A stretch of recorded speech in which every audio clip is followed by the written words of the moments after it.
Okay, in this video we're going to show how to replace the battery if you don't have the red connector on the inside. So you've probably already watched the other video and determined that you can't just easily swap the battery by unplugging the connector and plugging the other one in.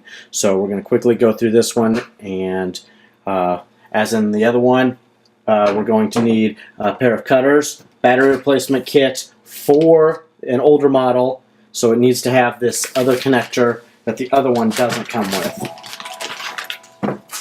So it'll come with this small connector. So you'll need the cutters, Phillips screwdriver, and a X-Acto knife.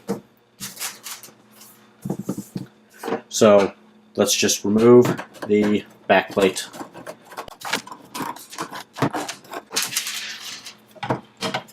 So as you can see on this one, there is no connector between the battery and the green printed circuit board. Some of them may have 3 tie straps, whereas this one just has 2. On the very first generations, we put 3 of them here. We found out that it was pulling too tight on the batteries, and we don't want to put 3. So even if yours has 3, when we replace it, we'll only replace 2 of them. So just keep that in mind if you do have the 3 there. Okay, so first thing we're going to need to do is we're going to need to remove this connector down here. So in order to do that, you need to kind of press on it on the side and pull up on it. Okay, once we have it out, we're going to be popping these pins out right here. So what I like to do is go ahead and cut these wires, and make sure you only cut one at a time. So cut there, and then we can cut the tie strap, and we can get rid of this battery and remove these tie straps. Okay, in order to get these out now, we need to take our X-Acto knife, and there's a little pin inside there that you have to press down on and push up at the same time. So you push down on the pin,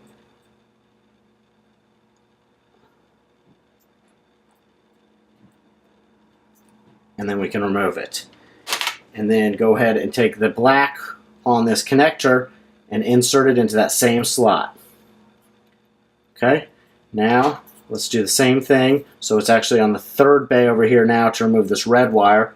So we're going to press down on the pin and slide it up, then replace it with the red.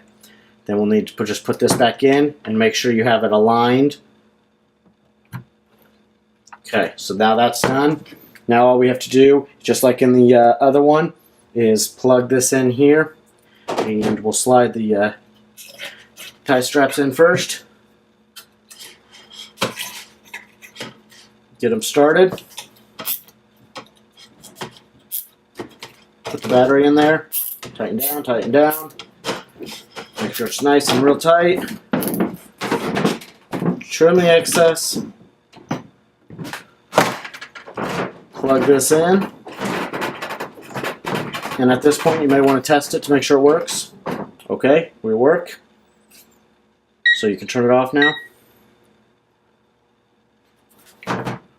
Go ahead and make sure you don't crimp the cable on the outside. Place it in there and screw the back panel back on.